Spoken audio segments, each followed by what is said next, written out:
Hello. ഞാനിങ്ങനെ ആലോചിക്കാം, എന്താ നമ്മളുടെ കൊച്ചു കേരളത്തിൽ നടന്നുകൊണ്ടിരിക്കുന്നത്.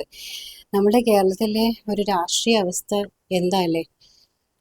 ആലോചിക്കുമ്പോൾ തന്നെ ഒരു കോമഡി ആയിട്ട് തോന്നുന്നു. അതായത് തമിഴ്നാട്ടിൽ മുഖ്യമന്ത്രിയുണ്ട്, വിജയ മുഖ്യമന്ത്രിയാക്കാം, പക്ഷെ ഭൂരിപക്ഷം ഇല്ല. കേരളത്തിലാണെങ്കിൽ ഒരുപാട് സീറ്റ് ഉണ്ട്, മുഖ്യമന്ത്രിയെ ആക്കാൻ പറ്റുന്നില്ല. മുഖ്യമന്ത്രിക്ക് വേണ്ടി അടിപിടി കൂടുകയാണ്. ഇപ്പോൾ ചാനലിലും സോഷ്യൽ മീഡിയയിലും എടുത്തു നോക്കിക്കഴിഞ്ഞാൽ കെ സി വേണുഗോപാലിന്റെ ഫ്ലെക്സ് ബോർഡിൽ കരിയോയിൽ ഒഴുക്കുന്നു. കുറച്ച് കഴിയുമ്പോൾ വി ഡി സതീഷിന്റെ ഫ്ലെക്സ് ബോർഡിൽ കരിയോയിൽ ഒഴുക്കുന്നു.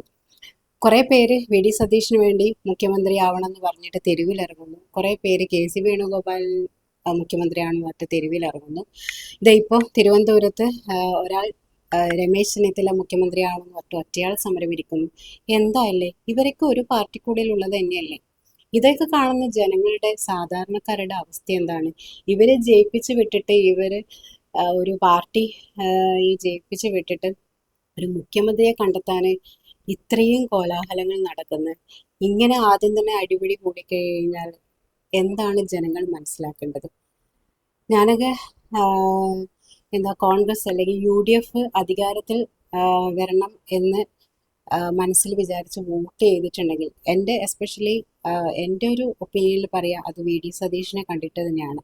ഓപ്പൺലി പറയാം.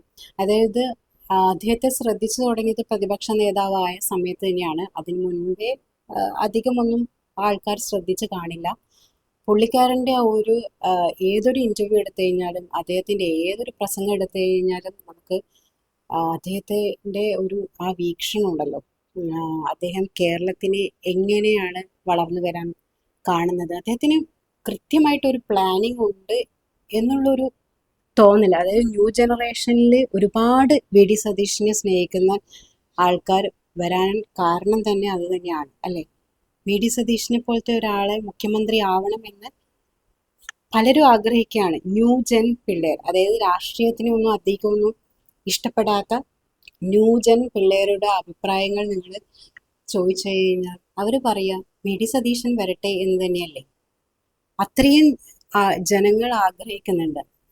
ഇതൊരു ഡെമോക്രസി അല്ലേ? ഇതൊരു ജനാധിപത്യ രാജ്യമല്ലേ? ജനങ്ങളാണ് ഇന്നയാള് മുഖ്യമന്ത്രി ആവണമെന്ന് ഒന്നടങ്കം പറയുന്നത്. അപ്പോൾ ഈ ഹൈക്കമാൻഡ് തീരുമാനിക്കും എന്ന് പറയുന്നത് അതൊരു ശരിയായ കാര്യമാണോ എന്നാണ് ഞാൻ ആലോചിച്ചത്. നിങ്ങളുടെ അഭിപ്രായം എന്താണ്? ആരാണ് മുഖ്യമന്ത്രിയായി വരേണ്ടത്?